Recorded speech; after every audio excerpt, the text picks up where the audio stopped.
On va tourner dans Romains, chapitre 2, du verset 1 à 16.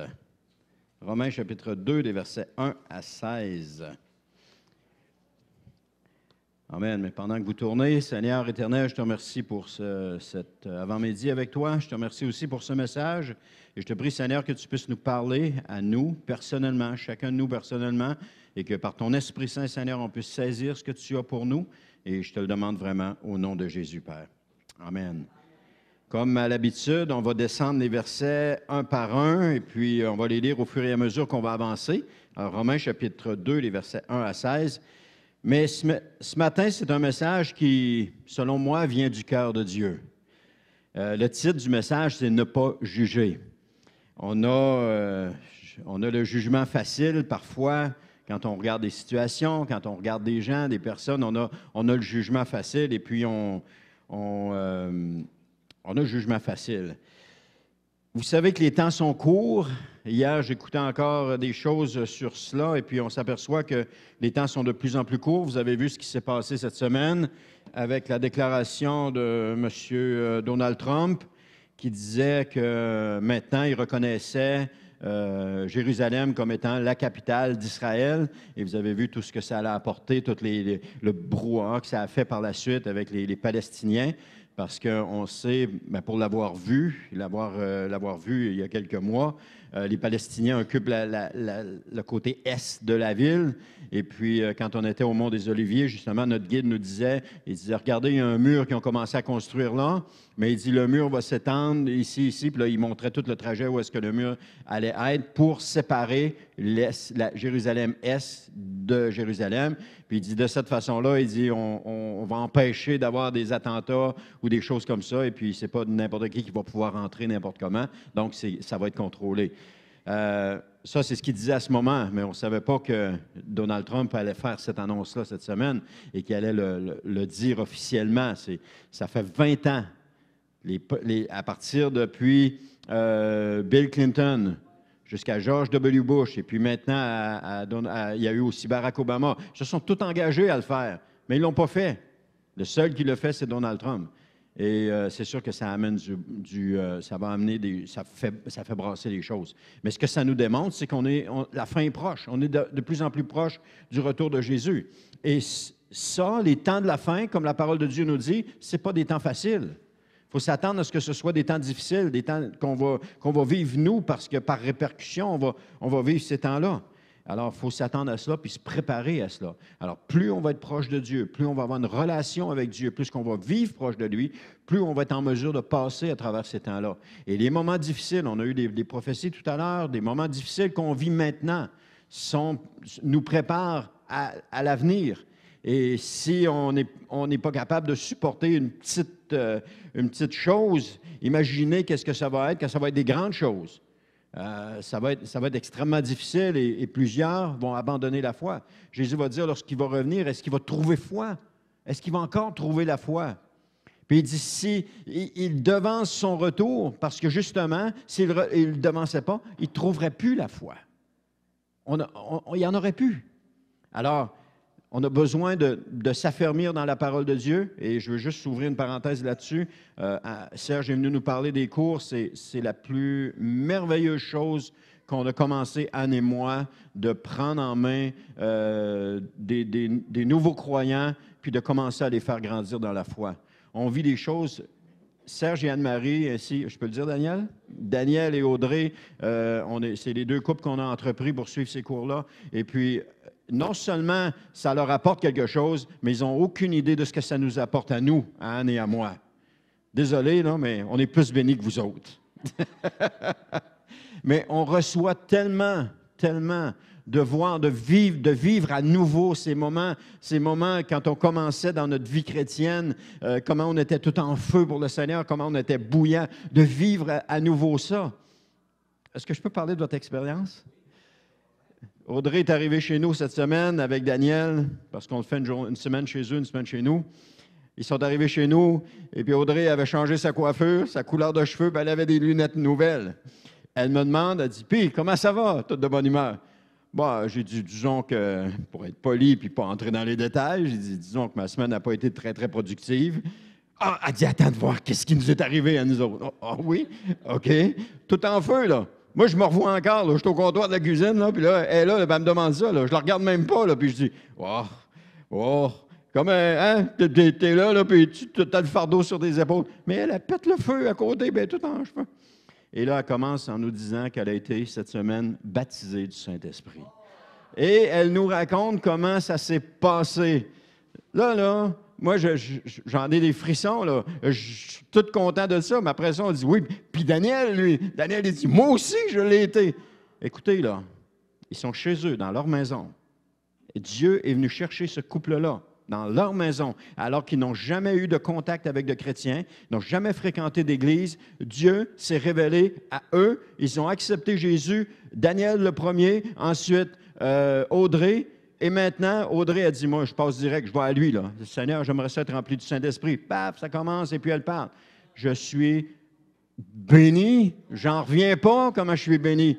Alors, c'est quelque chose d'extraordinaire qu'on vit présentement, Anne et moi. C'est la plus belle chose, je pense, qui nous a été donnée de vivre jusqu'à maintenant. Et je vous en remercie beaucoup de votre confiance et de votre sérieux, parce qu'ils travaillent la semaine, ils font les exercices, et on commence toujours. Bon, c'est quoi vos questions cette semaine? Oh, c'est bon, c'est bon. C'est du bonbon, c'est tellement bon. Amen. Alors, je voulais juste apporter ce petit témoignage-là de ce côté-là. Et j'espère que je ne vous ai pas trop gêné, Anne-Marie, Serge et Daniel. Amen. Bientôt, on va entendre crier l'époux à la porte. On va l'entendre crier, l'époux est là. Dans quel état est-ce qu'on va être? Est-ce qu'on va être... Il y a 10 vierges. Il y en a 5 qui dorment. Il y en a 5 qui dorment, mais qui n'ont pas d'huile, qui ont manqué d'huile. Il y en a 5 qui dorment et qui ont de l'huile. De quel groupe est-ce qu'on va se trouver? Parce que vous savez que sur les 10, il y en a 5 seulement qui ont pénétré, celles qui avaient rempli leur lampe d'huile et qui sont entrées lorsque l'époux est arrivé. Parce que c'est dans la nuit. C'est pas en plein jour. C'est pas au moment, je parle de nuit, je parle spirituellement parlant, c'est pas au moment où est-ce qu'on pète le feu que Dieu va arriver et que tout le monde est dans un... Non, c'est dans un moment sombre que l'époux va se présenter pour venir chercher son épouse. Qui est-ce qui va entrer? Ceux et celles qui vont être prêts. Ceux et celles qui vont avoir de l'huile dans leur lampe. Et vous savez qu'est-ce que l'huile de la lampe. Alors, nous sommes la génération de la fin. On est cette génération-là. Ne méprisons pas cette grâce que Dieu nous fait maintenant. Parce que Dieu nous fait grâce. Il nous appelle, il nous fait grâce dans ces moments présents. Et il fait grâce jusqu'à ce que le dernier qui doit entrer soit entré. Jusqu'à maintenant, il ne l'est pas parce que s'il l'était, Jésus serait revenu. Mais il nous fait grâce. Et Jésus lui-même va les chercher chez eux, dans leur foyer. Jésus lui-même le fait. Amen. Alors, il est capable de bien des choses. Alors, toutes ces grâces, je parle des grâces de Dieu, sont encore là, elles sont disponibles, et nous sommes tellement dans une routine que nous avons perdu ce feu, frères et sœurs. Et je parle en général, on a perdu ce feu. Quand Jésus parle du premier amour, souvenez-vous de votre premier amour, combien vous étiez en feu pour le Seigneur. Où est-ce qu'il est, ce feu-là? Où est-ce qu'il est? Allons-nous laisser entrer, avons-nous accepté du feu étranger dans notre vie? Au point que ça s'est éteint, on a laissé le feu s'éteindre et là, on accepte le feu étranger dans notre vie pour compenser à ce feu-là? Où est-ce qu'il est, ce feu-là? Jésus dit, souviens-toi de ton premier amour. C'est important de s'arrêter, de dire, Seigneur, où est-ce qu'il est mon premier amour? Qu'est-ce que j'ai fait de mon premier amour? Seigneur, qu'est-ce que j'ai fait alors que quand je suis venu à toi, j'étais bouillant? Qu'est-ce qui s'est passé depuis le moment où je suis venu à toi jusqu'à aujourd'hui? Qu'est-ce qui s'est passé entre les deux? Qu'est-ce qui s'est passé du fait que j'ai perdu cette flamme-là, j'ai perdu ce feu-là? Qu'est-ce qui s'est passé? Ça vaut la peine de faire la réflexion, parce que je l'ai fait moi-même. Qu'est-ce qui s'est passé? Il s'est passé tout simplement le premier amour. On a perdu ce feu-là. Parce que vous savez, dans l'Ancien Testament, je suis en train de lire Lévitique, et puis lorsque Moïse a consacré Aaron et ses fils, qu'est-ce qui est descendu? Le feu de Dieu est descendu. Ensuite de ça, qu'est-ce que Dieu a dit?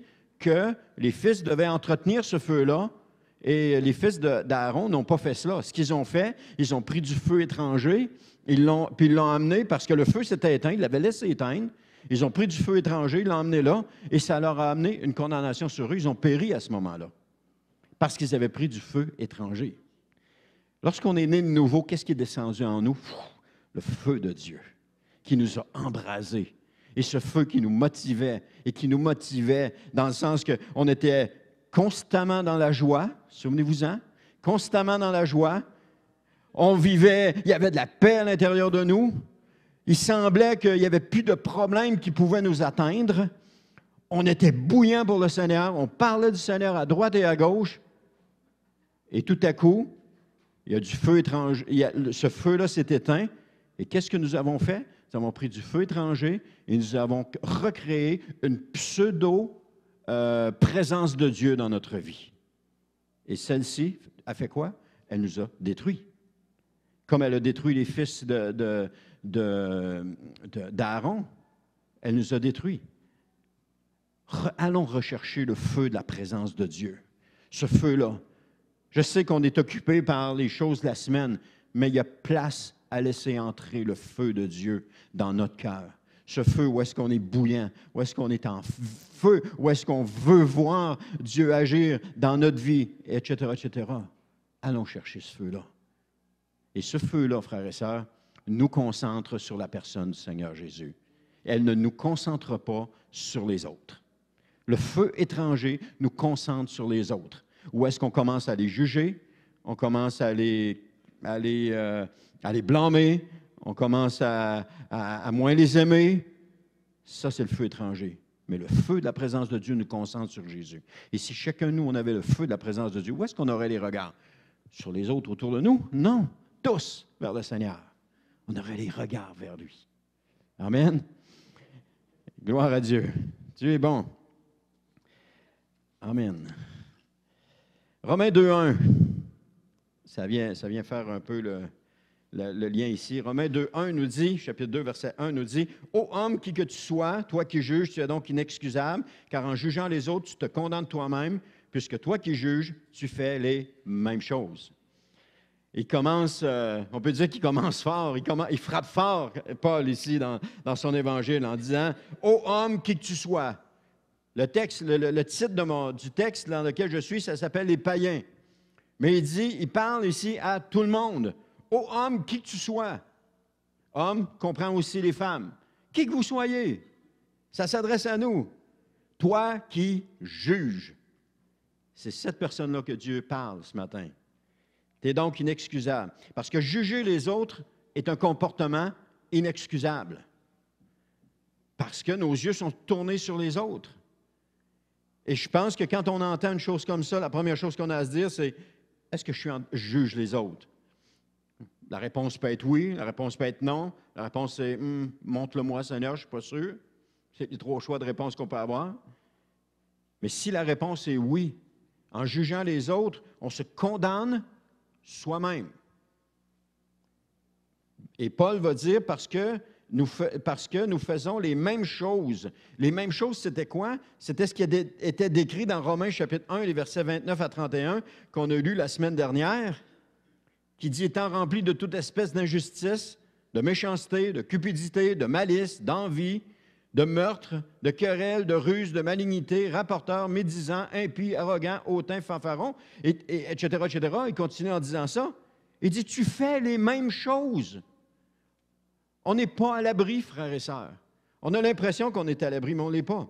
Le psaume 14.3 nous dit « Tous sont égarés, tous sont pervertis. Il n'en est aucun qui fasse le bien, pas même un seul. » Je pense que tous, c'est tous.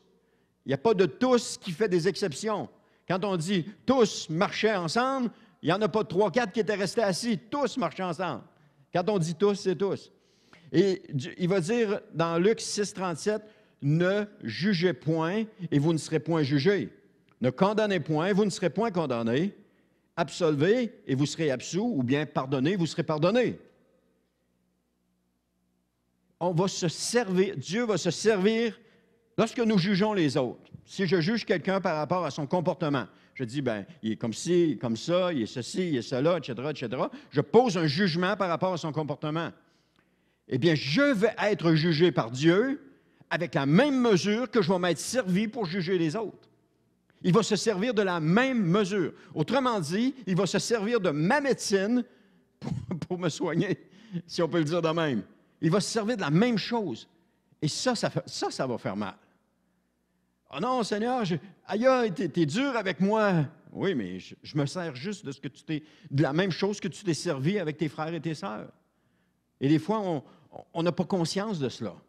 On juge, etc., etc., mais Dieu va se servir de cela. Il dit,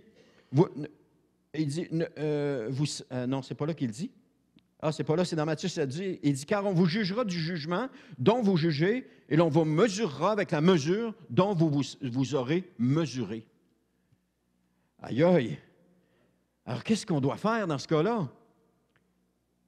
Si j'ai une attitude à pardonner, je vais être pardonné. Et je vais être jugé comment? Dans une attitude de pardon, si on se fie à ce passage-là. Mais si j'ai une attitude à juger, à reprendre, à ne pas pardonner, bien, je vais être jugé dans une attitude à ne pas pardonner. Je ne serai pas pardonné. Si on le prend comme ça.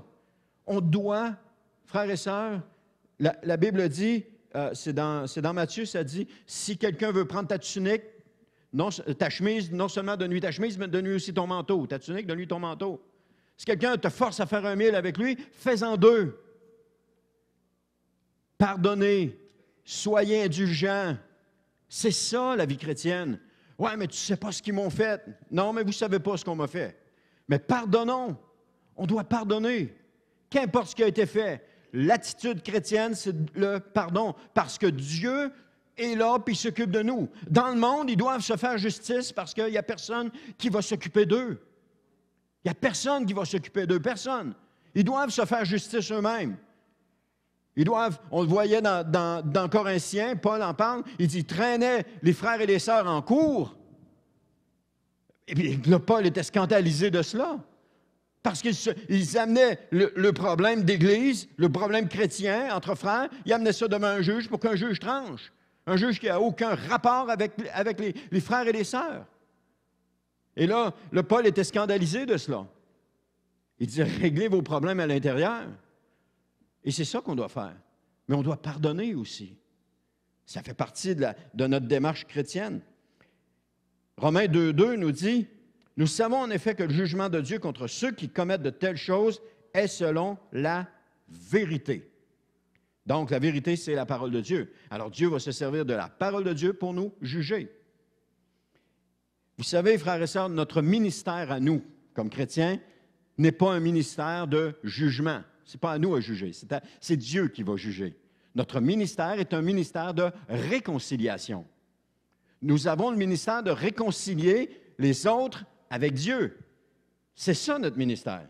Dans 2 Corinthiens 5, 18, il nous dit, « Et tout cela vient de Dieu, qui nous a réconciliés avec lui par Christ et qui nous a donné le ministère de la réconciliation. » On a ce ministère-là, frères et sœurs. Nous l'avons tous. Réconcilier les autres avec Dieu. Et si on est occupé à faire notre ministère, eh bien, on est pas mal moins occupé à juger, on est pas mal moins occupé à s'observer les uns les autres, puis à se juger, parce qu'on est occupé à faire notre ministère de réconciliation avec les gens du dehors. Réconcilier les gens avec Dieu. C'est là notre ministère premier. Ah, mais on m'a dit que c'était la famille. Oui, ta famille a besoin de toi, parce que c'est toi qui vas les amener au Seigneur, tes enfants. Tu as un ministère de réconciliation auprès de tes enfants. Il y a aussi ça.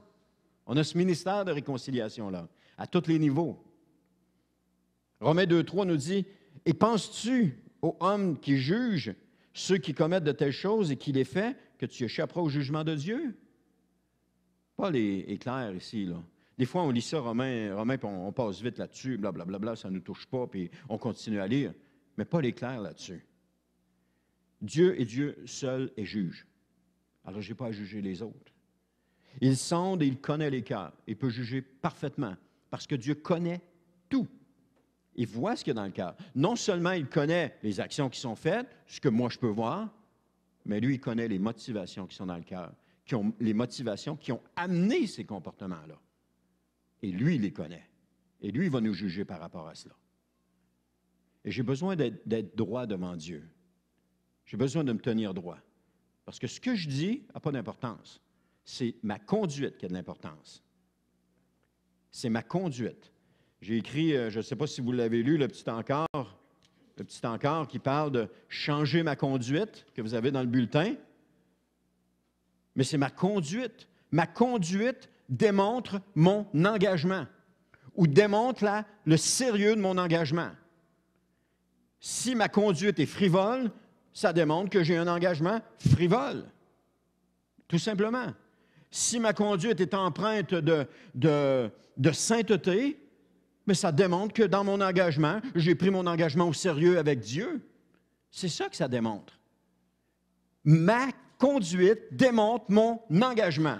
Vous pouvez dire ce que vous voulez, mais votre conduite parle plus fort que vos paroles. Ou notre conduite parle plus fort que nos paroles.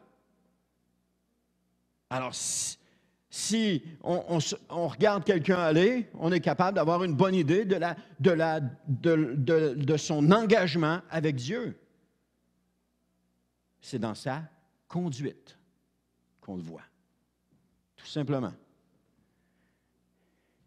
Amen. Donc, Dieu connaît les réelles motivations de chacun, puis et on peut mentir aux hommes, mais on ne peut pas mentir à Dieu. On peut dire ce qu'on veut aux hommes. Ce qu'on veut. Romains chapitre 2, verset 4 nous dit « Ou méprises-tu » c'est Paul qui continue en parlant à l'homme, « Ou méprises-tu les richesses de sa bonté, de sa patience et de sa longanimité, ne reconnaissant pas que la bonté de Dieu te pousse à la repentance. » La porte de sortie du jugement est la repentance. C'est la seule et unique porte de sortie. Je ne peux pas faire d'autre chose que cela. Juste me tourner vers Dieu puis lui demander pardon. Pour qui la repentance? Pour celui qui juge. Commençons à regarder nos comportements et commençons à nous poser la question, est-ce que je suis en train de juger? Est-ce que je suis en train de juger un tel? Est-ce que je suis en train de juger un autre? Parce que quand on juge, regarde, je ne suis pas à l'abri de ça, là. Je ne suis pas en train de faire des remontrances parce que moi, je suis clean, etc. Je ne fais pas des remontrances, j'apporte un message que Dieu m'a demandé d'apporter. De toute façon, on est rendu dans Romains 2. Et je trouve ça extraordinaire. Je partageais ça avec quelqu'un cette semaine. Je trouve ça extraordinaire parce que je ne me laisse pas influencer par les choses qui arrivent de tout bord, de tout côté, en allant chercher un passage qui, peut-être ça pourrait régler le problème. Non, je descends, on est rendu là, on parle de ça. Merci Seigneur. Et là, ma question, c'est, t'es sûr, Seigneur, que tu veux que j'apporte ça? Mais on est rendu dans Romains 2. Ça va être quoi quand on va être rendu dans Romains 13? Ça va être autre chose. Le Saint-Esprit va nous parler. Mais là, c'est ça. Aujourd'hui, c'est ça. Alors Dieu, celui qui a péché, Dieu s'en occupe. Ce n'est pas à moi de le juger. Oui, je suis d'accord. On doit exercer une certaine... est-ce qu'on peut exercer une certaine discipline? J'ai de la misère à répondre à cette question-là. Mais ce n'est pas à moi à juger quelqu'un, à dire « Ah, toi, tu as péché, tu dois avoir telle conséquence. » Ce n'est pas à moi. Mon ministère à moi, c'est la réconciliation. Réconcilier les gens avec Dieu. Si quelqu'un a péché, il va s'organiser avec Dieu. Puis je ne peux pas m'organiser avec les péchés de tout le monde. J'ai déjà dressé des miens à m'occuper. Les miens sont déjà suffisamment importants pour que je m'en occupe. Là, ça y est. Là, vous avez commencé à me juger, là, hein? C'est quoi son péché? C'est quoi? C'est quoi ses péchés? Ah, c'est ça, ça doit être ça, je suis certain que c'est ça. Je suis sûr que c'est ça. Vous commencez déjà à me juger, là. On a un jugement facile, hein? Amen. Mais on n'a pas à juger. On a juste à réconcilier les gens. J'ai écrit il y a quelques semaines, vous vous souvenez, encore dans l'encart, si vous l'avez lu, l'Église n'est pas le lieu très saint.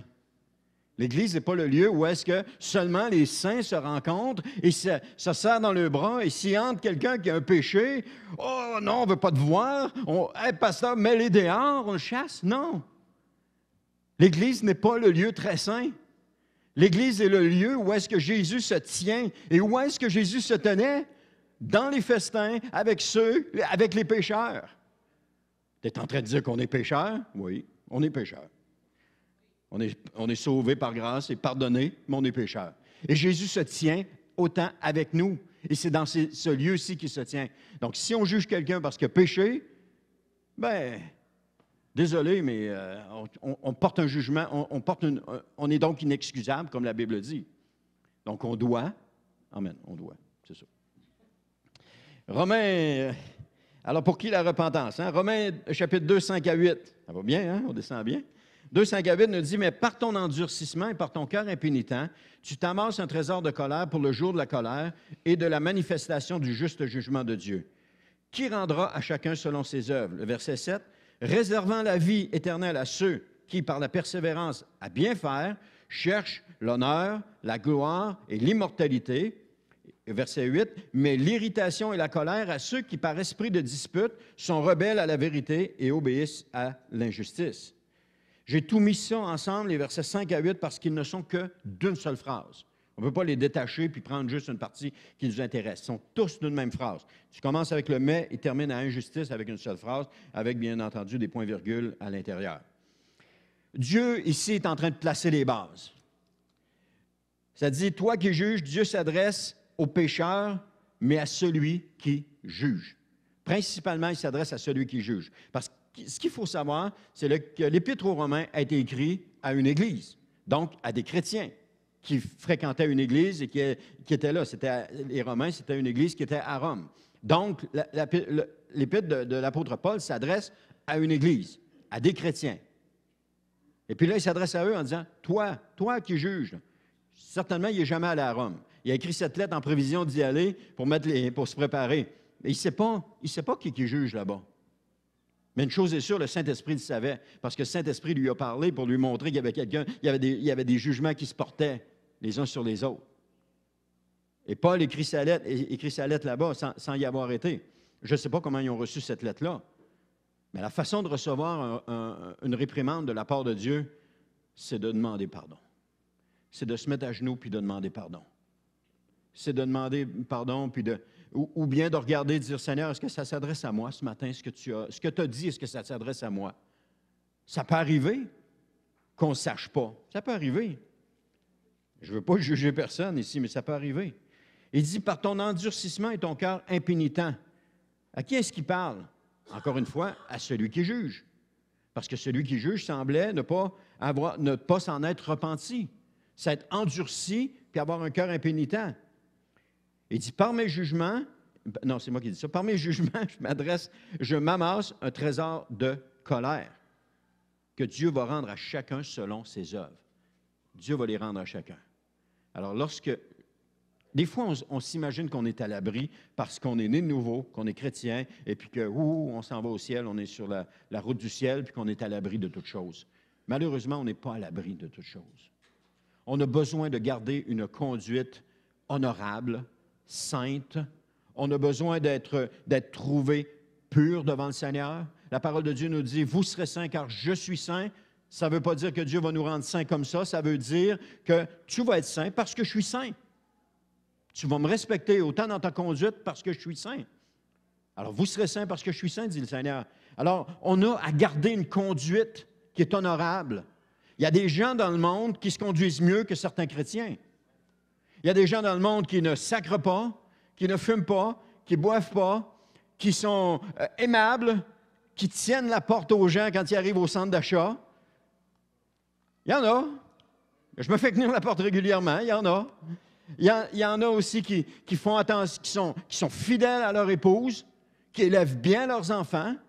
Mais c'est quoi la différence avec un chrétien? Si la chrétienté est basée sur les comportements, c'est quoi la différence avec un chrétien? Il n'y en a pas. Il n'y en a aucune. C'est parce que notre base n'est pas la base c'est pas cette base-là. Ils sont sans Dieu et ils vont périr, non pas à cause de leur comportement, mais parce qu'ils ne se sont pas donnés à Jésus. Ils n'ont pas donné leur vie à Jésus. Ils continuent leur vie égoïste, malgré tout. Mais ils font les choses comme il faut. Et des fois, je suis certain que comme chrétien, moi le premier, je serais gêné d'être à côté de certaines personnes parce qu'ils ont un comportement qui est honorable. Et on doit avoir ce comportement-là. Ce comportement-là qui ne vient pas parce que, oh, il faut que j'aie un comportement honorable, je vais me mettre à régler les choses. Non, parce qu'il vient de ma relation avec Dieu, avec Jésus. Il vient de ma relation avec lui. Donc, si j'ai une relation avec Jésus, qu'est-ce que je vais vouloir faire? Je vais vouloir lui plaire. Si j'envoie promener tout le monde qui sont autour de moi, est-ce que je suis en train de plaire à Jésus? Non, parce que Jésus va dire toutes les fois que tu as fait cela, un plus petit, c'est à moi que tu l'as fait. OK, pour ceux qui parlent du contexte, il parle d'un verre d'eau. OK? Je suis d'accord avec ça. Mais si je donne un verre d'eau un plus petit, c'est à Jésus que je le donne. Alors, par extension, si je méprise quelqu'un, c'est Jésus que je méprise. Si on le prend par extension. Alors, si je méprise quelqu'un, je méprise Jésus. Et à cause de ma relation avec Jésus, je vais exercer une conduite qui va être honorable parce que je veux plaire à mon Seigneur. Et je reviens au début quand je disais que lorsqu'on est né de nouveau, quelle était notre conduite? Wow! On voulait plaire au Seigneur. On voulait juste lui plaire. Aussitôt qu'il arrivait une petite affaire, qu'est-ce qu'on faisait? « Oh Seigneur, je te demande pardon. » Puis on confessait tout de suite. Puis on se relevait puis on continuait. On voulait plaire au Seigneur. Et c'est ça. Il faut que ça continue comme ça. Il faut que ce soit encore comme ça. Que ma conduite plaise au Seigneur Jésus. Je vis une relation avec le Seigneur Jésus. Je ne vis pas une religion. Une religion que je fais des choses pour essayer d'attirer sa faveur. Non. C'est une relation. J'ai une relation avec lui. Je parle avec lui, il me parle avec moi, je l'écoute, il m'écoute, on s'écoute, on se parle. Et là, on vit cette relation-là. Et quand on vit une relation avec le Seigneur Jésus, on n'a pas envie de le décevoir. C'est la même chose quand je vis une relation avec mon épouse, je n'ai pas envie de la décevoir. Alors, ça arrive des fois que je la déçois. Ça arrive que je vais la décevoir parce que je suis humain. Elle a des attentes envers moi, je ne suis pas capable de rencontrer ces attentes-là. Et puis, on se déçoit l'un et l'autre. J'ai aussi des attentes envers elle, elle ne peut pas rencontrer, et on se déçoit l'un et l'autre. Mais quand on vit une relation avec le Seigneur Jésus, Jésus ne nous décevra jamais. Jamais il va nous décevoir. Mais c'est une relation qu'on vit avec Jésus. Amen. Alors, Romains 2:9 nous dit, « Tribulation et angoisse sur toute âme d'homme qui fait le mal, sur le juif premièrement, puis sur le grec. » Tribulation et angoisse. Si tu fais le mal, bien, tu vas vivre des tribulations et des angoisses. Pas plus compliqué que ça. Il dit sur le juif, premièrement, puis sur le grec. Ah, mais ça ne s'adresse pas à nous autres. On est des chrétiens, nous autres. C'est pas à nous autres, c'est écrit. Mais vous souvenez-vous que Paul va parler, à un moment donné, que nous sommes l'olivier sauvage qui a été greffé sur l'olivier cultivé. Je suis l'olivier cultivé, c'est qui? C'est le peuple juif. Alors, quand il parle aux Juifs, il parle à moi, parce que je suis greffé avec lui. Ses ancêtres sont devenus mes ancêtres, son histoire est devenue mon histoire. J'ai été adopté et je suis greffé à lui. Alors, quand il dit, celui qui fait tribulation et angoisse sur toute âme d'homme qui fait le mal, sur le Juif premièrement, puis sur le grec c'était des peuples qui adoraient des idoles, mais c'est ça qui nous attend. Si nous faisons le mal, c'est tribulation et angoisse constante sur nous. On doit avoir une conduite qui est honorable, qui honore Dieu, une conduite avec laquelle je suis bien avec mon Dieu et que je me remets en question de façon régulière. Seigneur, ce que je fais, c'est-tu bien? C'est-tu ça que tu veux, Seigneur, pour moi? Mais quand on a une relation avec Jésus, on sait ce qu'on fait, si c'est bien ou si c'est mal, parce que le Saint-Esprit nous parle. Mais à la longue, on s'endurcit. On fait des choses qui sont mauvaises, on continue, on persiste, et à un moment donné, on n'entend plus la voix du Saint-Esprit. Parce qu'on est sûr que ce qu'on fait, c'est correct. Mais ce n'est pas toujours correct. Amen. Si tu fais le mal, tu vivras des tribulations, des angoisses. Et je n'ai pas besoin de le juger, là. Et si quelqu'un fait le mal, je n'ai pas besoin de le juger. Sa conscience l'accuse déjà. Si je le juge, j'en rajoute pas sur lui, j'en rajoute sur moi. Parce que quand je juge, c'est sur moi que ça retombe, et non pas sur les autres. Et si cette personne persiste dans ses mauvaises voies, elle ne va que s'enfoncer davantage. Lorsqu'on persiste dans un péché, on s'enfonce, on s'enfonce, on s'enfonce, et on vient qu'on n'est plus capable de discerner quelle est la vérité du mensonge, ou le péché, ce qui est péché, ce qui n'est pas péché. On est enfoncé jusqu'au cou. Romains 2,10 nous dit « Gloire, honneur et paix pour quiconque fait le bien, pour le juif premièrement, puis pour le grec. » Encore une fois. Encore une fois. Tribulation et angoisse pour l'âme de l'homme, juif et grec, mais celui qui, gloire et honneur et paix pour quiconque fait le bien. C'est ce que nous sommes appelés à faire le bien. Non seulement entre nous, mais au travail. Aider les autres. Je prenais tantôt juste l'exemple, tenir une porte quand tu arrives au centre d'achat. Qui le fait? Ne levez pas la main. Il y en a un qui était rapide, il y en a un qui m'écoutait, il a levé la main tout de suite. Mais qui le fait? Pourquoi le faites-vous?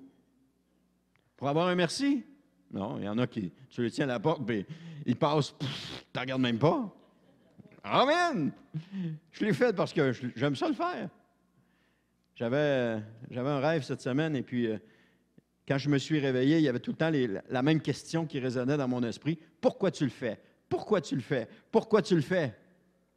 Non, pourquoi tu donnes, c'est ça. Pourquoi tu donnes? Pourquoi tu donnes? Pourquoi tu donnes? 3 fois, ça a répété ça. Là, j'étais éveillé, puis ça résonnait encore dans mon esprit. Pourquoi tu donnes? J'ai dit, je donne parce que j'aime ça.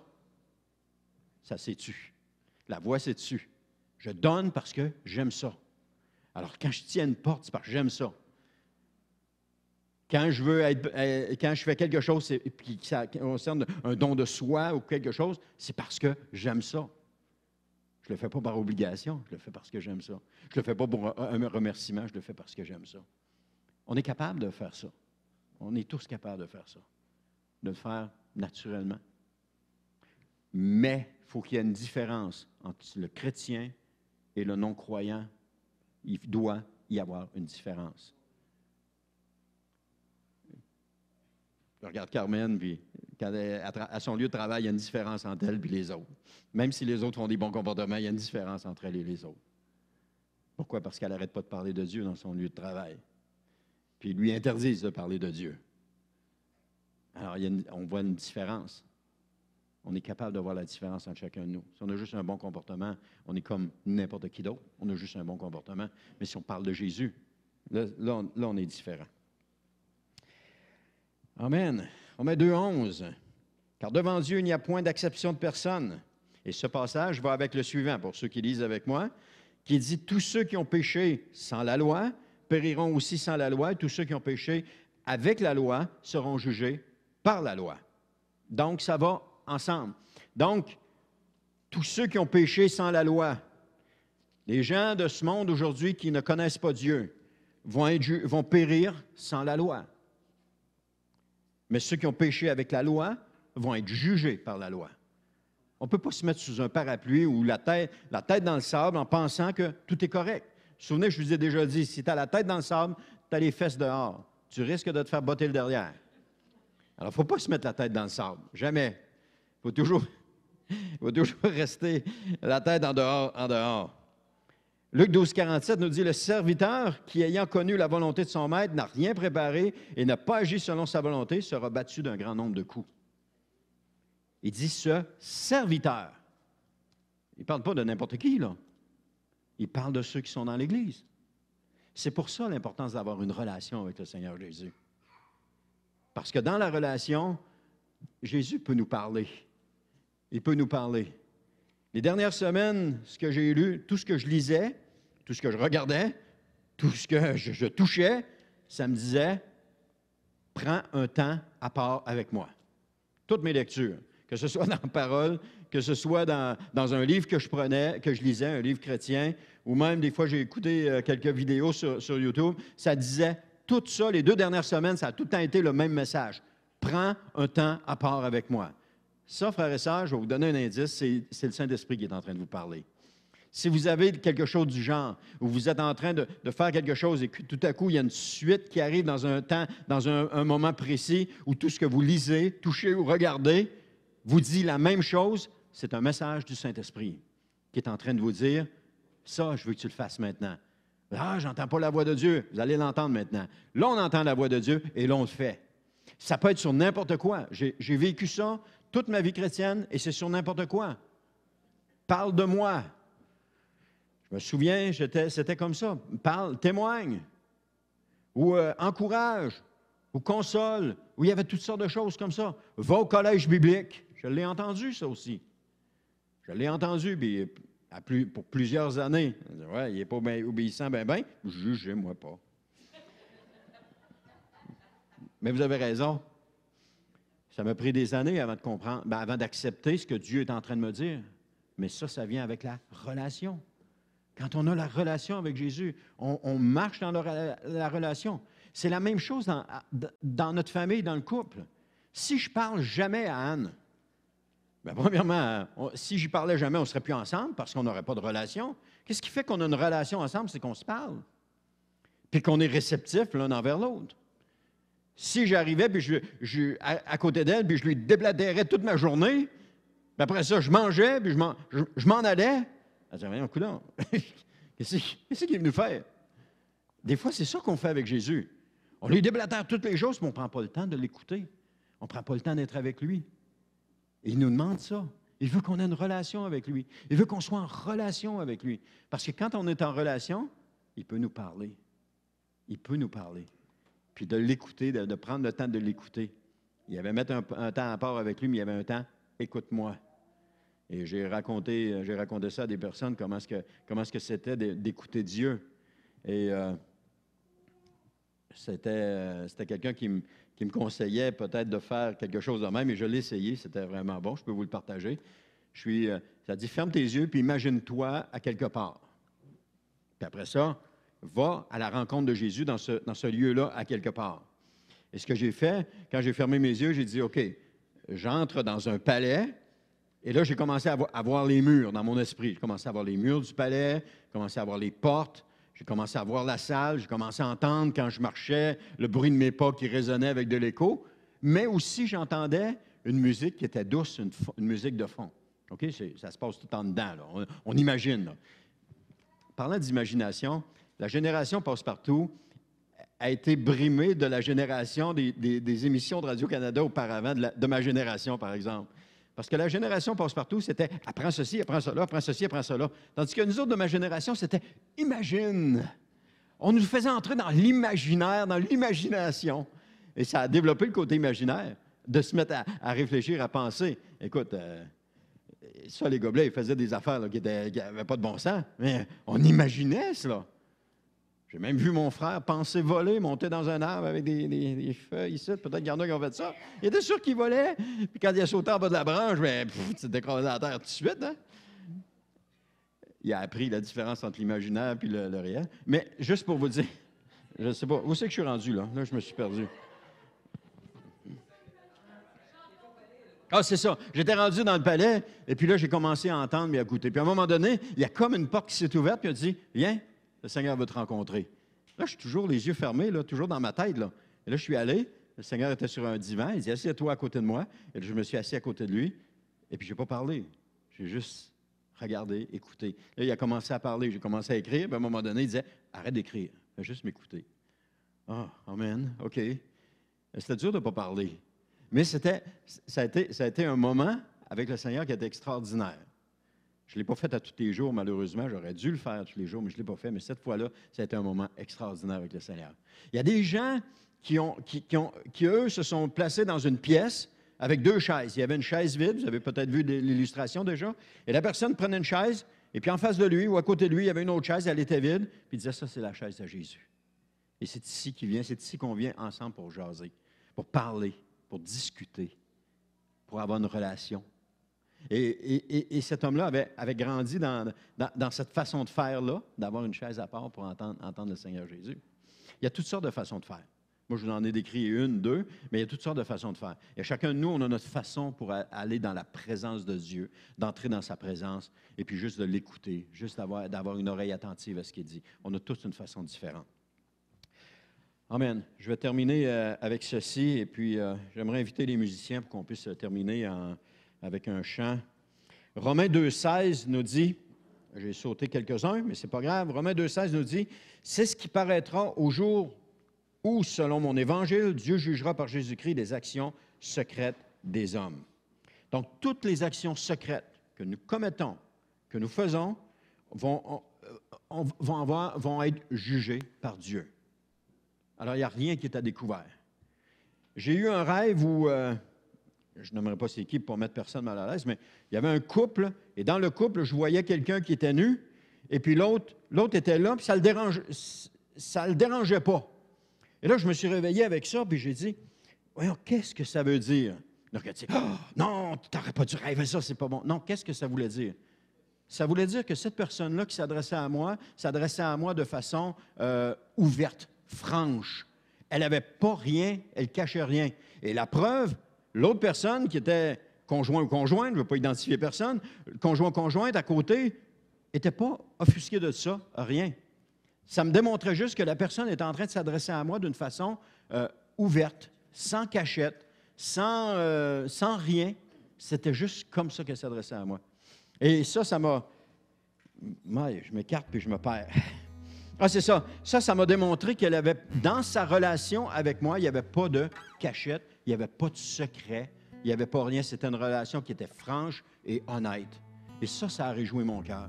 Parce que des fois, je me posais peut-être des questions et Dieu est en train de me montrer, regarde, ce couple-là, c'est comme ça qu'ils sont avec toi. Amen. J'étais content d'entendre ça. J'étais content d'entendre ça parce que je voyais ça existait encore. Ce couple-là sont comme ça avec toi. Les autres, je ne sais pas, mais c'était comme ça pour eux autres.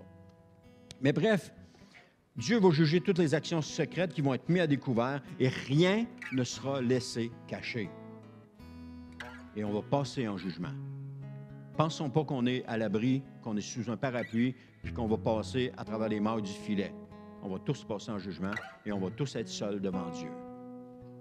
Il y en a qui disent qu'on va passer en jugement pour recevoir des récompenses. Mais avant de recevoir des récompenses, il faut qu'il y ait une relation avec le Seigneur Jésus. S'il n'y a pas de relation, il n'y a rien. La vie chrétienne est une relation avec le Seigneur Jésus. Tantôt, je disais, c'était quoi la différence avec celui qui agit bien par rapport au chrétien qui agit bien? C'est la relation avec le Seigneur Jésus qui est différente, qui fait la différence. Il n'y a pas d'autre chose. Romains 14, 10, qui dit, mais toi, pourquoi juges-tu ton frère? Ou toi, pourquoi méprises-tu ton frère? Puisque nous comparaîtrons tous devant le tribunal de Dieu. Dieu va le juger. Mon frère se conduit mal, Dieu va le juger. Comme dans une famille, il y en a un qui se conduit mal, Père va s'en occuper. Ou maman va s'en occuper. Je n'ai pas apporté ça sur moi. Je n'ai pas apporté le fardeau des apparences sur moi. Oh, fais attention, on ne se comporte pas de même, Ça, c'est des apparences. Je n'ai pas apporté ce fardeau d'apparence-là. Père va s'en occuper. Tu veux te conduire de même? C'est correct.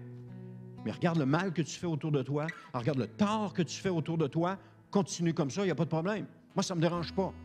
Je ne suis pas ici pour sauver les apparences. En tout cas, je ne suis plus pour sauver les apparences. Parce que ce qui prime d'abord et avant tout, c'est ma relation avec Jésus. Et c'est chacun de nous, notre relation avec Jésus. Et si quelqu'un veut se comporter d'une façon qui déshonore le Seigneur, c'est son droit à elle, mais elle va en payer le prix. C'est tout. On n'est pas ici pour juger personne. Alors, Père va s'en occuper. Quand Pierre a dit, « Ah oui, Seigneur, lui, qu'est-ce qui va y arriver? » Pas lui, là. Lui, qu'est-ce qui va y arriver? Et Jésus a répondu, « Toi, que t'importe, toi, suis-moi. » Ça veut dire, Pierre, mêle toutes tes affaires, puis suis-moi. Qu'est-ce que Pierre a fait? Ouais, Pierre, il a suivi Jésus. Ça a fini là. Il s'est mis à suivre Jésus et à aller comme ça. 2 Rois 17, 13 dit, « Revenez de vos mauvaises voies et observez mes commandements et mes ordonnances en suivant entièrement la loi que j'ai prescrite à vos pères et que je vous ai envoyée par mes serviteurs, les prophètes. » Entendez le cœur de Dieu ce matin. Entendez son cœur qui nous parle, qui nous invite à la repentance, qui nous invite à arrêter de juger, qui nous invite à avoir une relation avec lui. Entendez son cœur. La semaine dernière, Roberto a eu une prophétie. Et sa prophétie, j'ai compris quelque chose. La prophétie nous invitait à avoir une relation avec Jésus. Et j'ai compris quelque chose. Souvent, les gens me disaient, « Ah, moi, je vais pas à l'église, j'écoute les prédications sur Internet, puis, ah, je suis béni. » J'ai compris la semaine dernière qu'il leur manquait le plus important, la présence manifeste de Dieu. Quand Roberto a parlé, c'était vraiment Dieu qui parlait. C'était le Saint-Esprit qui poussait Roberto à parler de cette façon-là. Je ne te mets pas sur un piédestal, Roberto, je vais juste raconter ce qui s'est fait. Elle poussait Roberto dans cette direction-là. Et là, j'ai compris que, wow, ceux qui ont écouté mon message sur Internet n'ont pas goûté ce qui a été dit. N'ont pas entendu ce qui a été dit. Ah, ils ont entendu le message. Ah, il y en a qui m'ont dit, ah, c'était bon, j'ai bien aimé ça, pasteur, c'était bon. OK, amen. Mais ils n'étaient pas ici pour goûter la présence de Dieu. Quand on écoute sur Internet, on ne goûte pas la présence de Dieu. Ça, je l'ai compris. Et là, j'ai des arguments maintenant pour ceux qui me disent « Ah, je suis béni. » OK. Mais tu ne goûtes pas la présence de Dieu, comme on l'a goûté dimanche passé. Comme on l'a goûté ce matin encore dans les louanges. Lorsque Dieu s'est adressé à nous, lorsque Dieu a parlé encore une fois à travers la bouche de l'un et de l'autre, c'était bénissant. Et ça, on n'a pas ça sur Internet. On a des beaux enseignements, on est rempli de connaissances, c'est excellent. Mais on ne goûte pas la présence de Dieu qui se manifeste. Amen. 2 Chroniques 7,14, vous le connaissez. « Si mon peuple sur qui est invoqué mon nom s'humilie, prie et cherche ma face, et s'il se détourne de ses mauvaises voies, je l'exaucerai des cieux, je lui pardonnerai son péché, je guérirai son pays. » Mais il y a l'autre, Zacharie 1,4, qui nous dit « Ne soyez pas comme vos pères, auxquels s'adressaient les premiers prophètes en disant « Ainsi parle l'Éternel des armées, détournez-vous de vos mauvaises voies et de vos mauvaises actions. » Mais ils n'écoutèrent pas et ne firent pas attention à moi, dit l'Éternel. Quand j'ai dit que c'était un message qui venait du cœur de Dieu ce matin, Dieu veut qu'on prenne soin de ce qu'il est en train de nous dire ce matin. Qu'on prenne attention à ce qu'il est en train de nous dire. Qu'on en prenne attention, parce que notre vie spirituelle en dépend. Soyons pas comme eux. Écoutons ce que dit le Saint-Esprit ce matin. Écoutons-le attentivement. Revenons de nos mauvaises voies, revenons de nos mauvaises actions. Faisons attention à ce que l'Éternel nous dit et prenons son appel au sérieux. Pendant que l'équipe de louanges va nous conduire ce matin avec un chant, je veux juste vous inviter à vos places, à courber la tête puis à entrer dans la présence de Dieu et commencer à interroger le Seigneur. Commencez à l'interroger sur votre relation avec lui, sur votre conduite, sur vos jugements. Commencez à interroger Dieu et demandez-lui, « Seigneur, est-ce que ma vie est correcte avec toi? Seigneur, si j'ai jugé, montre-moi où est-ce que j'ai jugé. » Bon, ça va venir, je vous avertis. Il va y avoir des pop-up qui vont se faire. Pop, pop, pop, pop. Demandez pardon pour cela. Seigneur, ma relation, est-ce qu'elle te plaît? Écoutez attentivement ce que le Seigneur va vous dire. Et corrigez. Faites les corrections. Lorsqu'on s'en va en auto sur la route, on passe notre temps à bouger le volant. Pourquoi? Parce que la route penche d'un bord, penche de l'autre, l'auto s'en va dans une direction et dans l'autre. On corrige constamment. Jamais personne qui prend le volant à deux mains et qui s'en va droit comme ça, l'auto va dévier automatiquement. On corrige. Notre vie chrétienne, c'est pareil. On est embarqué sur le chemin étroit et resserré et on file vers la vie éternelle, mais il faut corriger. Corriger. Parce que de temps en temps, on tombe et on tombe. Si on ne corrige pas notre auto, elle va glisser dans le fossé, elle va s'embourber, elle va rester là. Si je ne me corrige pas ma vie, je vais glisser dans le fossé, je vais m'embourber et je n'avance plus. C'est le même exemple. Alors corrigeons-nous au fur et à mesure que le Seigneur nous parle. Et lorsque tu es embourbé, tu as besoin de quoi? Tu as besoin d'une remorque pour te sortir de là. Tu as besoin de quelqu'un qui vienne t'accrocher pour te sortir et te remettre sur la route. Peut-être qu'il y a des dommages aussi. Combien de personnes se sont enlisées et se sont blessées, se sont fait mal. Et ils ont dû passer du temps, des années à guérir de cela. Restons sur la route. Conduisons, corrigeons au fur et à mesure. Alors, pendant que l'équipe de louange, allez-y, puis prenons le temps d'entrer dans la présence de Dieu, puis de remettre ça en tes mains du Seigneur. Amen. J'aurais une petite parole d'encouragement, peut-être, si on a le temps. Oui, vas-y.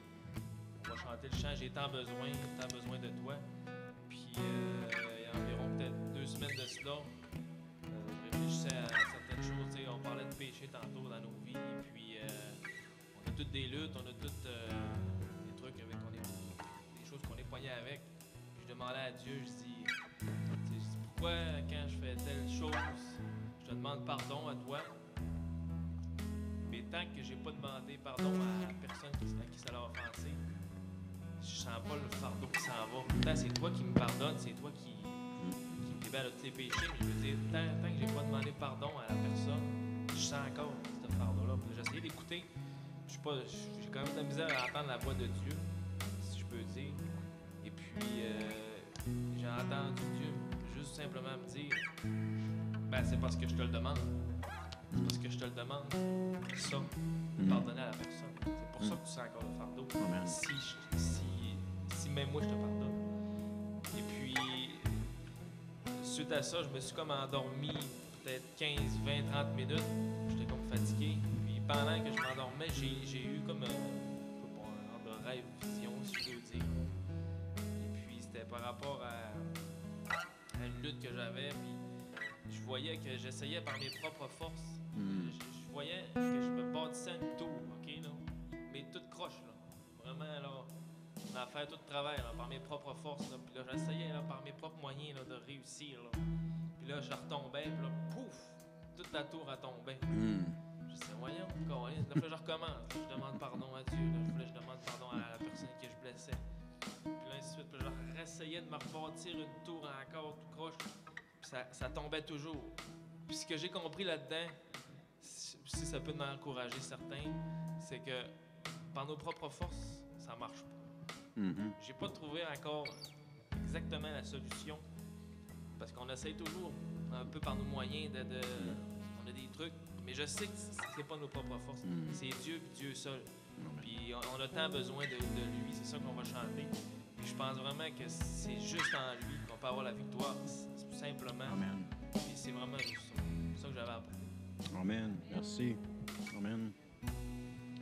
Alors, prenons quelques instants pour entrer dans la présence de Dieu, tournons nos têtes et posons des questions au Seigneur.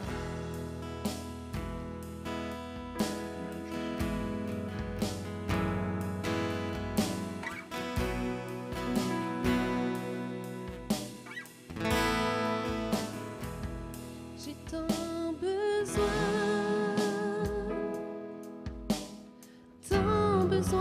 de toi, comment te dire que je te désire plus que jamais.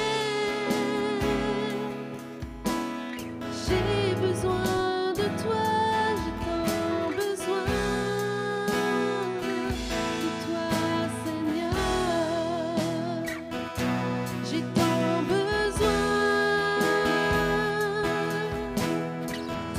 besoin de toi, comment te dire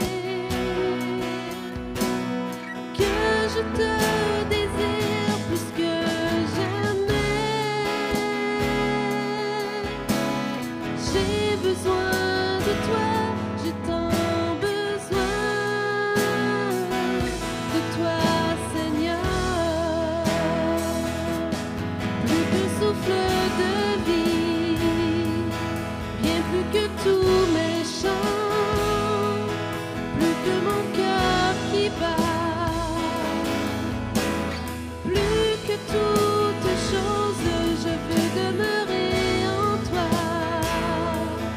le reste de ma vie. Non, jamais je ne reviendrai à mon passé. J'ai tant besoin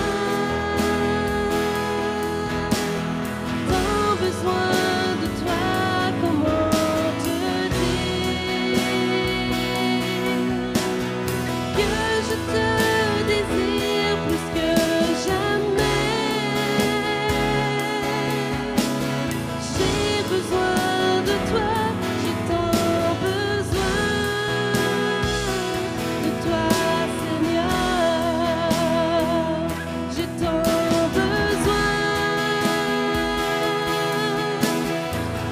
besoin de toi, comment te dire que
Seigneur, j'ai besoin de toi, Seigneur. J'ai besoin de toi, Seigneur, dans ma vie. J'ai besoin de toi, Seigneur, dans tous les domaines de ma vie. Seigneur éternel, je te prie de me pardonner ce matin, Seigneur, pour les fois où j'ai jugé, Seigneur. Je te prie de me pardonner, Seigneur, toutes les fois où est-ce que je me suis mal conduit, Seigneur. Je te prie de me pardonner, Seigneur, toutes les fois où est-ce que je n'ai pas demandé pardon lorsque c'était nécessaire. Je te prie, Seigneur, de me pardonner, Seigneur, pour ma conduite, Seigneur, qui ne t'honorait pas, Seigneur. Et je te prie, Seigneur éternel, de restaurer en moi, Seigneur, de restaurer ton feu en moi, Seigneur, afin que maintenant, Seigneur, je puisse avoir cette relation avec toi, Seigneur, entendre ta voix, Seigneur, t'entendre me parler, Seigneur, que je puisse, Seigneur éternel, entendre ta voix qui me dit, bon et fidèle serviteur. Seigneur éternel, je te prie vraiment, Seigneur, que tu me délivres de tout cela, Seigneur. Que tu me pardonnes, Seigneur, que tu me restaures. Oui, Seigneur, j'ai glissé dans le fossé, Seigneur, et j'ai besoin, Seigneur, que tu me sortes de là. Je me suis fait mal, Seigneur, mais Seigneur, j'ai besoin que tu me sortes de là. Seigneur, prends-moi la main, sors-moi de là, Seigneur. Replace-moi, Seigneur, dans tes voies. Replace-moi sur le bon chemin, Seigneur. Afin, Seigneur, que je puisse continuer ma route avec toi. Afin que ce ne soit pas là que ça se termine. Mais que je continue ma route avec toi, Seigneur. Oui, Seigneur Dieu. Aide-moi, Seigneur. Aide-moi, Seigneur. Et je t'en prie, Seigneur, continue de me parler, Seigneur. Continue de me parler, Seigneur, comme tu le fais. Et merci, Seigneur, que tu ne m'as pas jugé, toi. Merci que tu m'aies repris, que tu m'aies adressé les choses honnêtement et franchement. Mais merci que tu ne m'as pas jugé. Et Seigneur, si je suis rempli d'amour envers toi, je suis rempli de reconnaissance envers toi, c'est parce que tu as su comment me prendre. Alors, Seigneur, continue, Seigneur, ton travail, Seigneur. Merci, Seigneur, pour cette matinée avec toi. Merci, Seigneur, pour les frères et sœurs qui sont ici ce matin. Et je te prie, Seigneur éternel, que tu les accompagnes cette semaine, Seigneur. Je te prie, Seigneur, pour chacun d'eux, Seigneur, afin qu'ils soient réconciliés avec toi. Et que chacun d'eux, Seigneur, puisse marcher sur cette voie qui conduit à la vie éternelle. Seigneur, qu'aucun d'eux ne soit arrêté, qu'aucun d'eux ne soit trouvé en train de glisser, de déraper, de glisser, mais que chacun d'eux puisse maintenir la conduite, Seigneur, avec toi. Seigneur, je te rends grâce, Seigneur, pour ce message de ce matin. Et Père, merci de nous avoir partagé ton cœur ce matin. Merci, Saint-Esprit, pour ta présence. Merci, Jésus, pour ton sacrifice. C'est toi qui es Seigneur des seigneurs et Roi des rois. Et c'est à toi qu'on doit toute l'honneur et la gloire. Amen. Merci, Jésus. Amen. Gloire à Dieu. Amen.